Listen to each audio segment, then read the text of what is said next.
आते हैं अपने पहले क्वेश्चन पे। देखो पहला क्वेश्चन हमारा क्या कह रहा है। Very good evening everyone, Radhe Radhe, Ram Ram सभी को। आप सब लोग सही से क्वेश्चन जो है पहले क्वेश्चन पे आओ, ठीक है।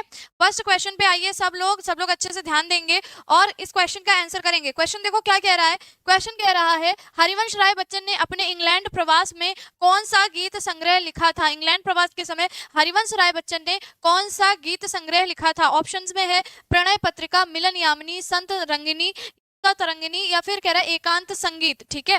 तो ये चार ऑप्शंस है, सभी लोग आंसर भी करते जाएंगे और मैं भी आप लोगों को आंसर जो है वो बताती चलूंगी साथ साथ में, ठीक है। सभी लोग जल्दी से एक बार पहले सेशन को लाइक कर दीजिए और शेयर कर दीजिए, ठीक है।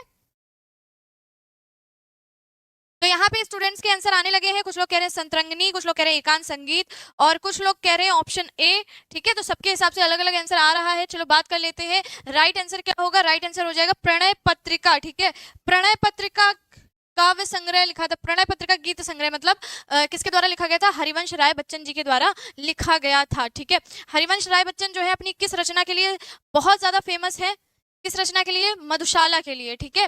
मधुशाला रचना के लिए बहुत अधिक प्रसिद्ध है। कौन। हरिवंश राय बच्चन। ये अमिताभ बच्चन जी के पिताजी हैं। सभी लोग इस बात को अच्छे से जानते हैं, ठीक है। हमारी इस बुक का नाम क्या है जो उन्होंने लिखा है। प्रणय पत्रिका, ठीक है। प्रणय पत्रिका, ओके। चलिए इसके अलावा हरिवंश राय बच्चन जी की रचनाएं देख लो। एक रचना है अग्निपथ।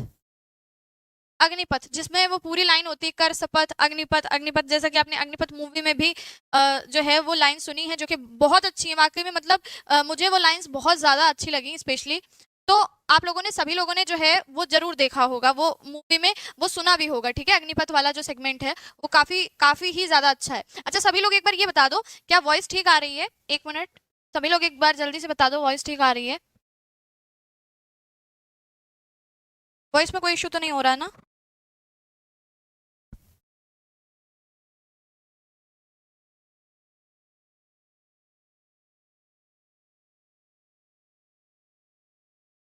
चलिए ठीक है, वेरी गुड, ओके ओके। ठीक, चलो वेरी गुड। चलो हाँ स्टार्ट करते हैं। तो जैसे कि हम लोगों ने देख लिया प्रणय पत्रिका जो है वो हरिवंश राय बच्चन जी की जो है गीत संग्रह है जो उन्होंने अपने इंग्लैंड प्रवास के समय लिखा है। हरिवंश राय बच्चन जी की जो मोस्ट इंपॉर्टेंट कुछ रचनाएं हैं उसमें अग्निपथ है और सबसे ज्यादा फेमस जो है वो मधुशाला है। मधुशाला, ठीक है। किस वर्ष में लिखी थी। वर्ष 1935 में उनकी ये रचना आई थी मधुशाला, ठीक है। फिर उसके बाद उन्होंने लिखी मधुबाला। ये कब लिखी। जस्ट एक साल बाद ये रचना आई है 1936। फिर उसके बाद उन्होंने एक और रचना लिखी मधु कलश। ये वॉइस वगैरह में अगर जरा सा भी इशू हो तो आप लोग तुरंत बताइएगा, जो कि फिर एक साल बाद वर्ष 1937 में आई, ठीक है। तो ये आपकी मधु करके इनकी तीन रचनाएं हैं, इसको याद कर लीजिए। मधुशाला, मधुबाला और मधु कलश, ठीक है सभी लोग। और ये रचनाएं जो हैं ये आपकी एक के बाद एक साल के गैप में जो है आई हैं। 35, 36, 37, बिल्कुल इसको ऐसे ही याद करना है, ठीक है। 35, 36 और 37, 1935, 1936 और 1937, ठीक है सभी लोगों को। अब देखो बता दें आपको थोड़ा सा इंपॉर्टेंट चीज, एक क्वेश्चन ये भी पूछा जा सकता है कि हालावाद के प्रवर्तक किसे माना जाता है। हालावाद का प्रवर्तक किसे माना जाता है। हरिवंश राय बच्चन जी को माना जाता है, या हिंदी साहित्य में हालावाद के जनक किसे कहा जाता है। वो कहा जाता है हरिवंश राय बच्चन जी को। ये क्वेश्चन आपका पूछा जाता है। अब कह दो हालावाद क्या है। हाला जो है शब्द, हाला शब्द किसके लिए आता है। मदिरा के लिए आता है, मदिरा, ठीक है। तो इनके जितने भी मतलब जैसे मधुशाला वगैरह हो गए, ये सारी चीजें हो गई, ये सारे में मदिरा का जिक्र आता है और बहुत ही सुंदरता से उन्होंने वर्णन किया है सब में। तो इसीलिए इन्हें हालावाद का जनक या हालावाद का प्रवर्तक भी माना जाता है। अच्छा 17 को है एग्जाम, ठीक है। ऑल द बेस्ट एवरीवन, ठीक। जिनका जिनका भी है 17, 18 सभी लोगों को ऑल द बेस्ट, ठीक। चलिए हाँ बिल्कुल बच्चन बच्चन है, मतलब अमिताभ बच्चन के पिताजी हैं, ठीक है सभी लोग, ओके। चलिए नेक्स्ट क्वेश्चन पे बढ़े। नेक्स्ट क्वेश्चन देखो क्या कह रहा है हमारा। कह रहा है हुई वीरता डैश के साथ, हुई वीरता डैश के साथ कह रहा है सगाई झांसी में। सुभद्रा कुमारी चौहान की इस पंक्ति को पूर्ण करिए। किससे पूर्ण करना है। अगर आपको पता होगा तभी आप पूर्ण कर पाएंगे। हुई वीरांगना की डैश के साथ सगाई झांसी में। किसके साथ। वीरांगना, तो देखो वीरता की, देखो फिर पहला ऑप्शन आया वीरांगना, दूसरा कह रहा है वैभव, तीसरा है कायर और चौथा कह रहा है संपन्नता। तो यहाँ पे जो सही लाइन है सुभद्रा कुमारी चौहान की, ये कौन सी पंक्ति है जो ये किस कविता से ली गई। झांसी की रानी से ली गई है। झांसी की रानी, झांसी की रानी से ली गई है, ठीक है सुभद्रा कुमारी चौहान की। अब देखो इसमें इन्होंने ये लाइन लिखी है हुई वीरता की वैभव, हुई वीरता की वैभव के साथ सगाई झांसी में, ठीक है। वीरता की वैभव के साथ सगाई हो गई, कहाँ पे, झांसी में। तो बहुत ही सुंदर पंक्ति जो है सुभद्रा कुमारी चौहान जी के द्वारा लिखी गई थी। ठीक है, और ये कौन सी कविता, इसका अगर हम कहते हैं टाइटल कविता का क्या है, तो झांसी की रानी है। ठीक, चलिए, तो सुभद्रा कुमारी चौहान की इस कविता में जो है, अगर यहाँ पूछा जाए क्या भरा जाएगा, क्या फिल किया जाएगा, तो वैभव फिल किया जाएगा, वैभव। ठीक है सभी लोग, ओके। चलिए नेक्स्ट पे आए। पढ़ाई के अलावा इधर उधर की कोई भी बात नहीं करेगा, ठीक है। चलो अच्छे से पढ़ाई करो। नहीं, वीरांगना नहीं होगा। देखो फिर से देख लो एक बार। देखो कह रहा है हुई वीरता की वैभव के साथ सगाई झांसी में। ठीक है, वीरता की वैभव के साथ झांसी में सगाई हुई है। ठीक है, चलिए नेक्स्ट में आओ। देखो कह रहा है उर्वशी किसकी रचना है, उर्वशी किसकी रचना है, तो देख लीजिए। कह रहा है रामधारी सिंह दिनकर, बेनी प्रसाद वर्मा, हरिवंश राय बच्चन या फिर मैथिली शरण गुप्त। तो पूछ रहा है कि उर्वशी जो है वो किसकी रचना है। ठीक, तो जल्दी से सभी लोग आंसर करो, यहाँ पे आंसर भी आने लगे। अजय कपूर, रामधारी सिंह दिनकर। ठीक है, बहुत से लोग ए ऑप्शन बता रहे हैं, और भी लोग बताओ भाई। बहुत से लोग दिनकर बता रहे हैं, सभी लोग बताइए। अगर किसी का ऑप्शन चेंज है तो आप अपना आंसर भी बता सकते हो। ठीक है, ये मैं सोचा करो कि अगर सब लोग ए बोल रहे हैं तो हमें भी ए बोलना है, ऐसा कोई वो नहीं है।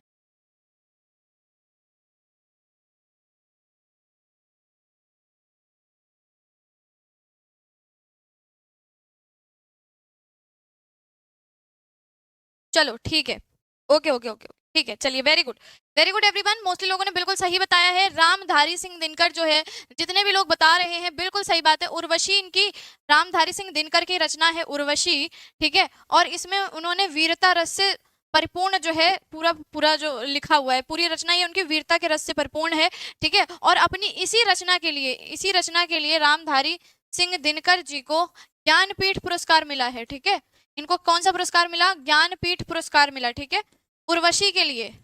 अगर पूछा जाए कि रामधारी सिंह दिनकर जी को ज्ञानपीठ पुरस्कार किस रचना के लिए प्रदान किया गया, तो उर्वशी के लिए प्रदान किया। सभी लोग जो है, सभी लोग एक बार जल्दी से क्लास को शेयर कर देंगे। ठीक है, सभी लोग एक बार जल्दी से क्लास को शेयर कर दीजिए। चलिए, ठीक, हाँ वेरी गुड, उर्वशी ठीक है, सभी लोग। ठीक है, उर्वशी सही है।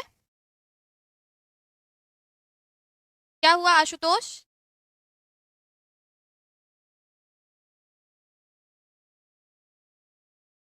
हाँ बिल्कुल, संजू, अनिकेत, वेरी गुड। 1972 का ज्ञानपीठ पुरस्कार मिला था, बिल्कुल ठीक है। ठीक है, चलो ठीक है, नेक्स्ट पे आते हैं, नेक्स्ट पे बढ़े। नेक्स्ट देखो, नेक्स्ट क्वेश्चन क्या कह रहा है। चलिए नेक्स्ट क्वेश्चन पे बढ़े सभी लोग। ठीक, चलो, बाकी आपने रचनाएं जो है मैंने पहले बताई दी थी, है ना। यहाँ पे तो मैंने आपको रचनाएं बताई दी थी इनकी, जैसे कि रामधारी सिंह दिनकर जी की उर्वशी तो बहुत फेमस है। मैथिली शरण गुप्त और हरिवंश राय बच्चन की तो मैंने बताई दी है। मैथिली शरण गुप्त की नहीं बताई तो जयद्रथ वध जो है वो बहुत ज्यादा पूछी जाती है। ठीक है, चलिए नेक्स्ट देखो, अग्निपथ किसकी रचना है, अभी हम लोगों ने बात किया ही था, इसमें टाइम देने का कोई भी मतलब नहीं बनता है। हरिवंश राय बच्चन हमारा राइट आंसर हो जाएगा। ठीक है, अग्निपथ। चलिए नेक्स्ट देखो क्या कह रहा है, अज्ञेय किस साहित्यकार का उपनाम है। ठीक है, अज्ञेय जो है वो किस साहित्यकार का उपनाम है, तो हम लोग क्या बोलते हैं, जल्दी से बताइए। देखिए पहला कह रहा है श्रीकांत वर्मा, दूसरा कह रहा है जैनेन्द्र, और तीसरा कह रहा है माखनलाल चतुर्वेदी, चौथा कह रहा है सच्चिदानंद हीरानंद वात्सायन। और रियल जो अगर हम बात करें तो नाम अज्ञेय किसका है भाई, इन्हीं का है, सच्चिदानंद हीरानंद वात्सायन। फिर इनका उपनाम है अज्ञेय। उपनाम क्या होता है, उपनाम जो नाम के अलावा अगर किसी को कोई नाम दिया गया होता है, तो टाइम बता देंगे, बिल्कुल अभी टाइम बता देंगे, तो वो क्या कहा जाता है, उपनाम कहलाता है। अगर नाम के अलावा कोई जो है दूसरा नाम बताया जाता है तो वो क्या कहलाता है, उपनाम कहलाता है। जैसे कि इनका नाम रख दिया गया अज्ञेय।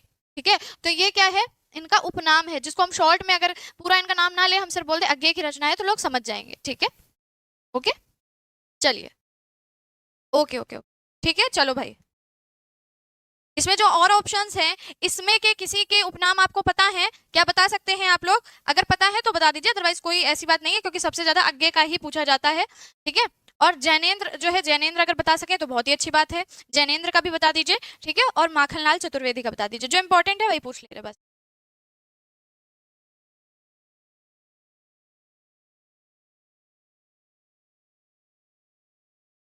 चलो ठीक है,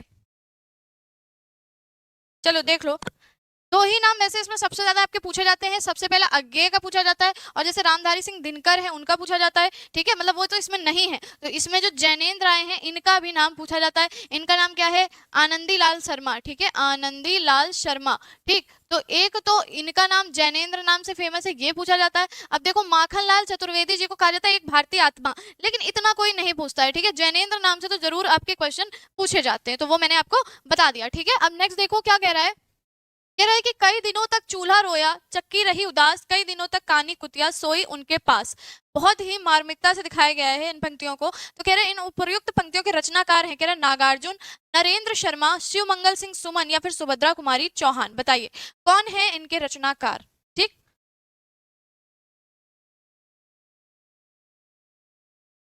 चलो वेरी गुड, आंसर आने लगे यहाँ पे।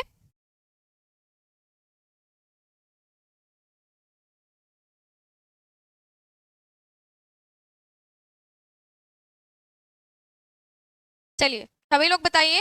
वेरी गुड, यहाँ पे मोस्टली लोग ए ऑप्शन कर रहे हैं, A option is absolutely right, very good. Nagarjun की कविता है, ठीक है, नागार्जुन जी की रचना है ये। कविता का नाम बता सकते हैं, रचना का नाम बता सकते हैं ये आप, क्या है?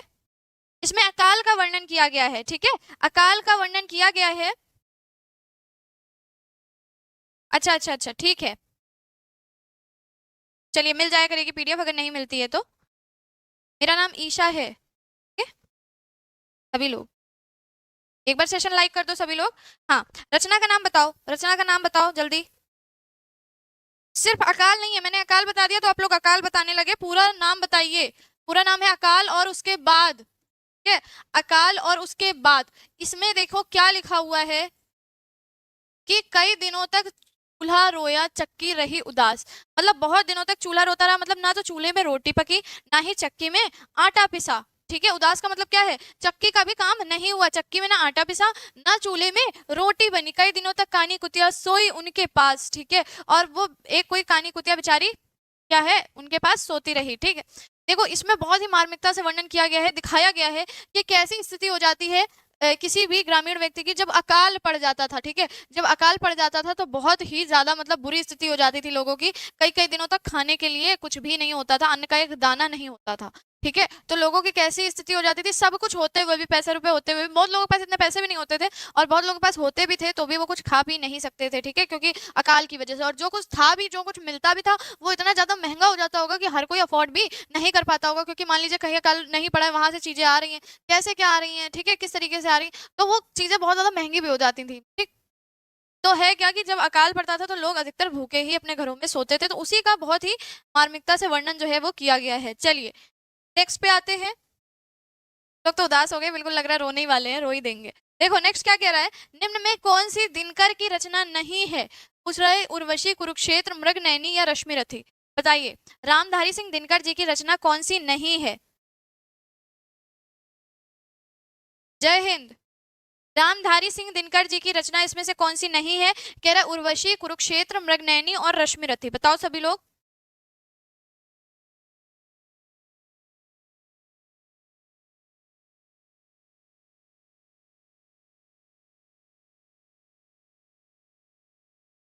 सभी लोग जल्दी से एक बार सेशन को लाइक कर दीजिए, शेयर कर दीजिए। कल 7 से 9 बजे आपकी करंट अफेयर की क्लास होगी, वो क्लास सभी स्टूडेंट्स को लेनी है, ठीक है। ओके ओके एवरीवन, चलो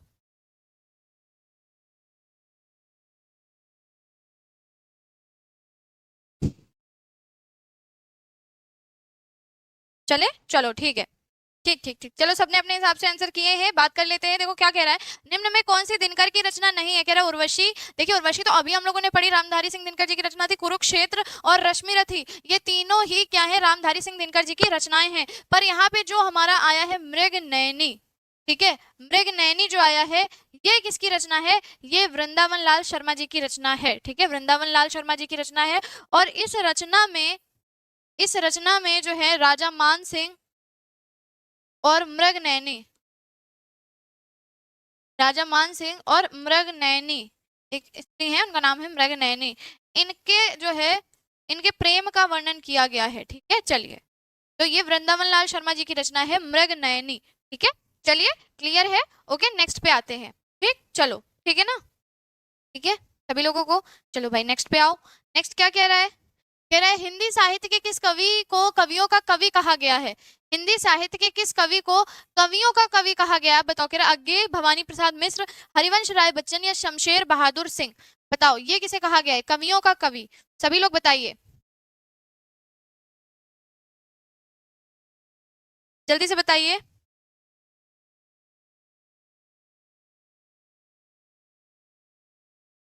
सभी लोग जल्दी से इसका आंसर बताइए। कवियों का कवि जो है वो किसे कहा गया है? कवियों का कवि। काफी इंपॉर्टेंट क्वेश्चन है, बहुत बार पूछा जा चुका है और आगे भी आपका पूछा जा भी सकता है, ठीक है। ये मत सोचना कि जो है इस तरह के क्वेश्चन मैम लेके आई हैं और ये पूछे नहीं जाते। सब पूछे जाने वाले ही क्वेश्चन मैं आप लोगों से करवा रही हूँ, जो पूछे जाते हैं बहुत ज्यादा इंपॉर्टेंट होते हैं।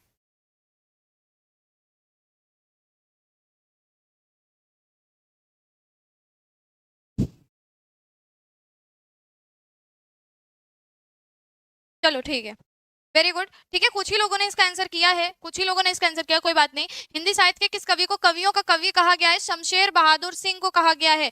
शमशेर बहादुर सिंह को कवियों का कवि कहा गया है, ठीक है, कवियों का कवि। अब इनकी कुछ रचनाएं जान लीजिए। कवियों का कवि मतलब जो कवियों का भी कवि हो जाए, वो कौन है? मतलब उनको शमशेर बहादुर सिंह जी को बोला गया है, ठीक है। तो इनकी कुछ रचनाएं हैं जो कि इंपॉर्टेंट है। एक है काल तुमसे होड़ है, ठीक है, एक काल से होड़ है। ये रचना आपकी एक बार एग्जाम में काफी पूछी भी गई थी। काल से होड़ वाली रचना जो है ये पूछी गई थी, ठीक है। रचनाकार कौन है इसके? शमशेर बहादुर सिंह है, ठीक है, सभी लोग। हाँ बिल्कुल निमेश, शमशेर बहादुर सिंह जी को कवियों का कवि कहा गया है, ठीक है। चलिए, ठीक, ओके। हाँ, अब देखो काल तुमसे होड़ है, एक तो ये जो रचना है ये इनकी पूछी गई थी, ठीक है। और इनकी कुछ रचनाएं और भी हैं, जैसे कि एक रचना है जो कि काफी इंपॉर्टेंट है। कुछ रचनाएं आप भी बताइए और कुछ रचनाएं मैं आपको इनकी बता देती हूँ, ठीक है। शमशेर बहादुर सिंह जी की एक रचना जो है वो तो जो सबसे इंपॉर्टेंट है, काल तुमसे होड़ है। ये इसलिए इंपॉर्टेंट मैं नहीं बोल रही हूँ कि ये आपकी पूछी गई है कई बार, ठीक है, कि काल तुमसे होड़ है किसकी रचना है, इसलिए मैंने बताया, ठीक है। बाकी इनकी जो जितनी भी रचनाएं हैं, सब मोस्ट इंपॉर्टेंट है, ठीक। जो फालतू की बात कर रहे हैं क्लास में उनको देखो ब्लॉक करवा देंगे, ज्यादा होगा तो फिर आप दूसरी क्लास भी नहीं ले पाओगे। ये फालतू की क्लास, फालतू की बात कोई नहीं करेगा। चलो ठीक है। तो एक ये रचना, इसको थोड़ा सा मोस्ट इंपॉर्टेंट में, एक मिनट, इसको थोड़ा सा मोस्ट इंपॉर्टेंट में याद रख लीजिएगा, ठीक है। फिर एक रचना है इतने पास अपने, एक ये रचना, और एक है कुछ कविताएं, सब नाम ही है, ठीक है। तो ये दो रचनाएं थोड़ा सा देखिए, ये रचना याद रख लीजिएगा, ठीक। चलो नेक्स्ट पे आओ। भूले बिसरे चित्र उपन्यास के लेखक है राजेंद्र यादव, भगवती चरण वर्मा, यशपाल या जैनेन्द्र कुमार। बताइए सभी लोग। भूले बिसरे चित्र, मुझे ये नहीं समझ में आ रहा तुम लोग कमेंट क्या कर रहे हो? किसी में नाम कर रहे हो, किसी में अंजलि, किसी में उदिता, किसी में बोल रहे हो टाइम। चलो टाइम का समझ में आता है कि टाइम पूछ रहे हो। टाइम मैंने आपको कई बार बताया 7 से 9 का है।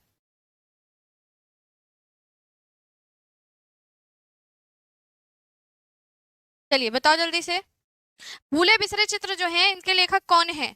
क्लास से रिलेटेड ही कमेंट किया करो ताकि आप लोगों को रिप्लाई भी मिले। फालतू के कमेंट करोगे तो रिप्लाई मिलेगा भी नहीं।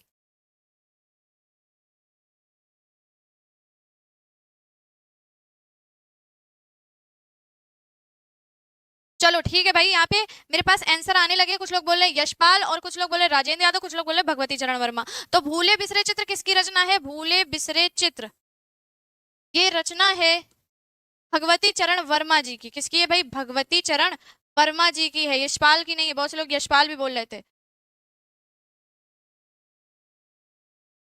ये तो जो जिन लोगों ने भी ऑप्शन बी दिया है उनका बिल्कुल राइट है। हाँ, भगवती चरण वर्मा, ठीक।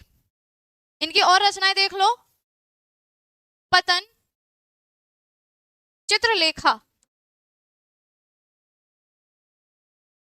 ये रचनाएं आपकी इनकी इंपॉर्टेंट है इसलिए हम लोगों ने देख ली, ठीक है। पतन हो गई, चित्रलेखा हो गई, किसकी रचनाएं हैं? भगवती चरण वर्मा की रचनाएं हैं, ठीक है। हाँ बिल्कुल पीडीएफ मिलेगी। मॉक मॉक मॉक जो है वो आपको ऐप पे मिलेगी, ऐप आपको इंस्टॉल करना होगा, ठीक है। ऐप इंस्टॉल करना होगा, ठीक है। चलिए यशपाल की रचनाएं देख लीजिए। यशपाल किसी ने बताया था इसीलिए। दादा कॉमरेड, ये रचना जो है इनकी पूछी गई है। सिर्फ एक बार शायद कॉमरेड करके लिख के आया था, या दादा कॉमरेड पूरा लिख करके आया था। तो ये रचना किसकी है? यशपाल जी की है। ठीक है, एक बार ये रचना आपकी पूछी जा चुकी है। जो भी रचनाएं मोस्टली इंपॉर्टेंट वही ज्यादा आपको ध्यान में रखनी है जो पूछी जा चुकी है। ठीक है, बाकी नई रचनाएं भी ध्यान में रख लीजिए क्योंकि वो भी पूछी जा सकती है। ठीक है, इनकी जैसे कॉमरेड एक रचना देशद्रोही है, तो जो कॉमरेड आपकी ज्यादा पूछी गई तो इसलिए हम लोगों ने कॉमरेड को रख दिया है। ठीक है, चलिए ओके। आवाज आवाज नहीं आ रही क्या? सभी को आ रही आवाज? चलिए ठीक, ठीक है, तो बस इतना ही रखते हैं। ठीक है, बाकी जो है जैसे राजेंद्र यादव इनकी है, मेरे रास्ते है, और भी मतलब रचनाएं, चलो वो सब रचनाएं नहीं, जो इंपॉर्टेंट है लेखक उनकी ही रचनाएं हम लोग यहाँ पे कवर करेंगे। शेखर एक जीवनी किस विधा की रचना है? शेखर एक जीवनी जो है वो किस विधा की रचना है? जीवनी है, कहानी है, उपन्यास है, या रेखा चित्र है? देखो समझने वाले समझ जाएंगे, जो ना समझे वो अनाड़ी है। तो यहाँ पे क्वेश्चन में ही लिखा हुआ है। ठीक है, जो समझ जाएगा वही क्या है? खिलाड़ी है। तो जल्दी से बताओ, और ये भी बता दो कि इनके रचनाकार कौन है। ठीक है, शेखर एक जीवनी, इसके रचनाकार कौन है और ये विधा कौन सी? जैसा कि मैंने आपको बताया था कि रचनाएं जो है वो कई विधाओं में की जाती हैं, जैसे जीवनी हो गई, कहानी हो गई, उपन्यास हो गए, रेखा चित्र हो गए, रिपोर्टाज हो गई, डायरी हो गई, नाटक हो गया। ठीक है, ये सारी क्या होती हैं? विधाएं होती हैं। ठीक, चलिए ठीक है, वेरी गुड। देखो इससे तो समझ में आ ही रहा है क्या है ये, क्या है बताओ, बताओ क्या है? चलो भाई ठीक है, जो कंफ्यूज हो गए, मैंने आप लोगों को स्पेशली कंफ्यूज करने के लिए बताया था कि समझने वाले समझ गए, जो ना समझो खिलाड़ी। देखो जीवनी नहीं है। ठीक है, यहाँ पे मोस्टली लोग क्या लगा के आएंगे? जीवनी लगा के आएंगे, और वही क्या हो जाएगा? गलत हो जाएगा। बल्कि राइट आंसर हमारा क्या होगा? उपन्यास होगा। ठीक है, उपन्यास होगा। किसकी रचना है ये? ठीक है, शेखर एक जीवनी जो है किस विधा की रचना है? ये उपन्यास की रचना है। और राइटर कौन है? अभी मैंने इन राइटर का नाम आपको बताया भी था, अभी मैंने राइटर का नाम आप लोगों को बताया भी था। जल्दी से बताइए, सभी लोग बताओ। अभी हम लोगों ने बात किया था ना, इनके उपनाम की बात भी की थी, अज्ञेय। ठीक है, किसकी रचना है? अज्ञेय जी की है, सच्चिदानंद हीरानंद वात्स्यायन